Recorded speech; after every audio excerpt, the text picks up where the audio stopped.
What is up, everyone? Welcome to another episode of Kurt on Cougs. Doing a weekly review, little review of last week. Sorry, I meant to do a video on Saturday to recap everything. Didn't get around to it ultimately. But yeah, kind of looking back on last week, starting with BYU women's basketball. They got the only win of the week for either BYU basketball team, beating Houston on Tuesday. That was a solid game. Did a really good job getting the ball down low in the paint, getting it to your playmakers. And yeah, Cougars ended up winning that one by 14 against the Houston Cougars. Another thing I just loved in this game was just the intensity this team played with. For a lot of the way, it was back and forth. It was close, but at the end, the Cougars just kept up that intensity. And ultimately, it was too much for the Red Cougars, and BYU pulls ahead, wins the game. The game on Saturday did not go quite as well. Cougars only had two players in double digits, with the leading scorer being Delaney Gibb with 18 points, and they get destroyed by about, I think, like 30 points against Kansas State. And once again, this is a really good Kansas State team, a team that has only lost to Duke so far this season. And so, yeah, not the worst loss ever, but still tough to get beat by that much. And yeah, just total domination there. They come into this week, they only have one game on Saturday against Texas Tech. That game will be at Texas Tech. Texas Tech, a team that has 3 more wins than the Cougars so far this season. They come into this one, I believe, like 12-6, something like that. The one interesting note there, though, is that Texas Tech currently comes in on a 4-game losing streak. Yeah, they have lost 4 in a row, and so yeah, they have an equal record to BYU in conference play at 1-4. So definitely would be an important win for BYU to get, especially if they just want to separate themselves from the bottom of the standings. So that one's gonna be really important. Yeah, personally, my prediction for that one, still, I think that on the road is really tough. I think Texas Tech gets back on a roll. I think they beat the Cougs. Would love to be wrong. Another great note from last week for BYU women's basketball is Delaney Gibb, for the 4th time this season, wins Freshman of the Year. She has so much potential.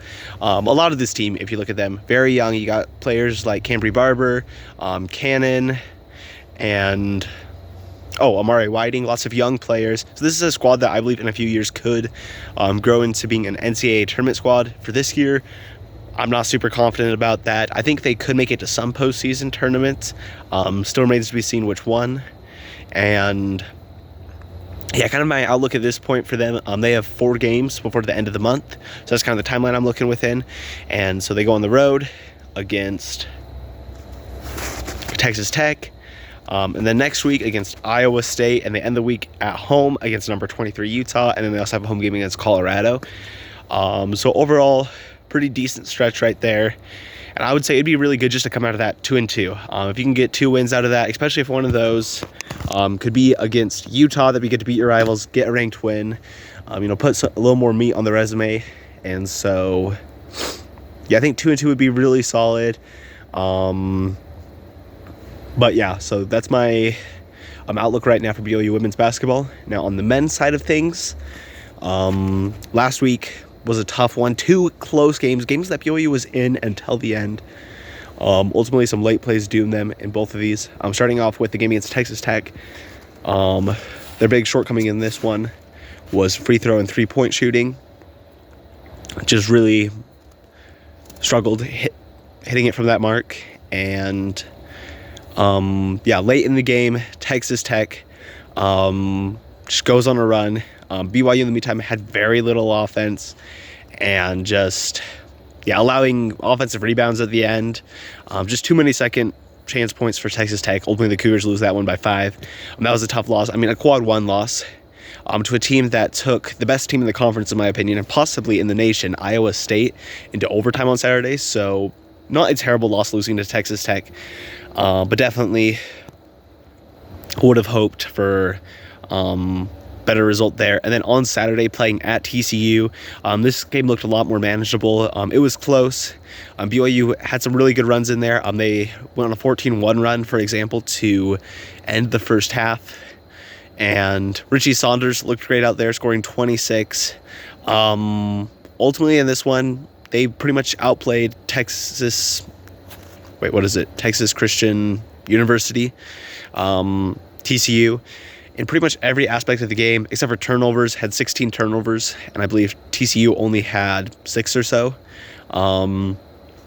So yeah, I really got to work on those turnovers. That's been a big problem for the Cougars so far this year. So yeah, turnovers hurt the Cougs quite a bit in that one, as well as just sloppy play towards the end. Ultimately, the game-winning shot for TCU, very impressive. A left-handed layup over Mawot Mag, who was playing fantastic, amazing defense, just perfect. By the end of the day, great shot by Reynolds of TCU. BYU, in the meantime, had some shots towards the end. Fousseyni Toure missing pretty much a layup right there. That's a tough one. And then on BYU's last possession with the ball, they're down just 2. With 10 seconds left, still time to go. Jaeger Demon cranks up a fadeaway 3. Not the best shot selection, in my opinion. Kind of just a freshman moment for him, which, I mean, is natural, big pressure-filled moment. Yeah, young players tend to make mistakes in those, but still, tough loss. A loss you probably needed in order to really stay within the bracketology conversation for the time being. So now things are looking very much in doubt of if this team can make the NCAA tournament. Another good news is this week and next week, in my opinion, are a great chance for the Cougars to get back on track. And here's why. Just because these next 4 games, in my opinion, very manageable. Playing against Oklahoma State, Utah, Colorado, and Cincinnati. Between all 4 of those teams, only 2 wins in conference play. And so I think there's a good chance the Cougars could win 3, if not 4 of these. All 4, which would be amazing. And then they end the month against Baylor. So in my opinion, looking at these next 5 games, if the Cougars can just go 4-1, that would definitely, rebuild some momentum, get them back up there.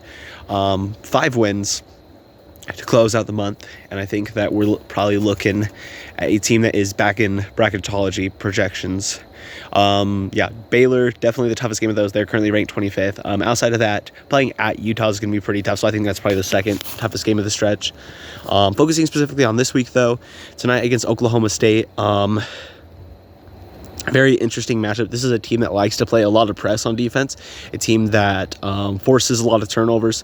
So that's been the Cougars' weakness, so they really need to work on that tonight. Now, the good news, though, they do tend to allow pretty high shot percentages. If teams can break their press, typically have pretty good success scoring against them, so that'll be important for the Cougs tonight. And then on the offensive end, Oklahoma State, one of the worst teams in the nation in a lot of those metrics, except for getting to the free throw line. That's their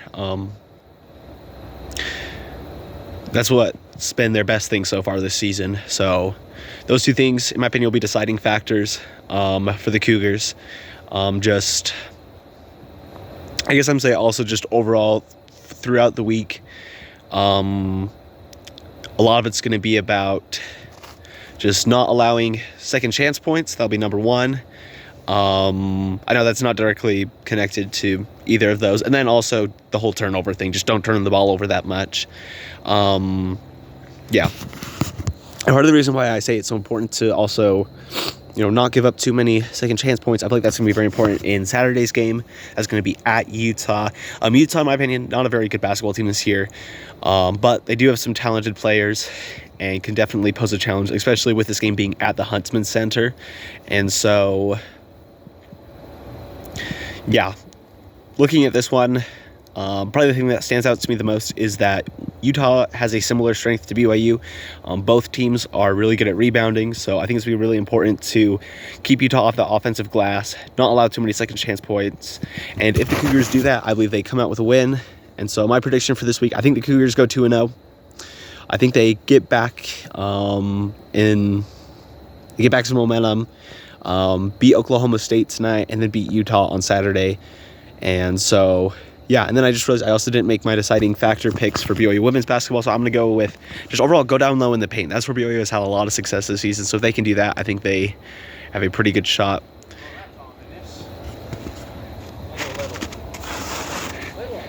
Yeah. And then for my second deciding factor, I'm going to go with just overall defending well in the fast break. That's one thing I've noticed this team has struggled with a little bit. and it's really helped their opponents gain a lot of momentum. So yeah, those two things, if the Cougars can do that, I think they can also pull out a win on Saturday against Texas Tech. And so yeah, that's my preview for BYU men's and women's basketball this week. Also a note for BYU men's volleyball. They're off to a good start to the season with, you know, those 2 wins at Ohio State. I think I already mentioned those. Last week they hosted a D2 opponent, won both those matches in sweeps. This week they visit, I believe it's UC Santa Barbara for 2 matches. That's the number 6 team in the country. BYU has jumped up to number 5. So another great opportunity to strengthen that resume, to move up in the rankings. And yeah, this is a really good team. A team I'm really excited to see what they develop into.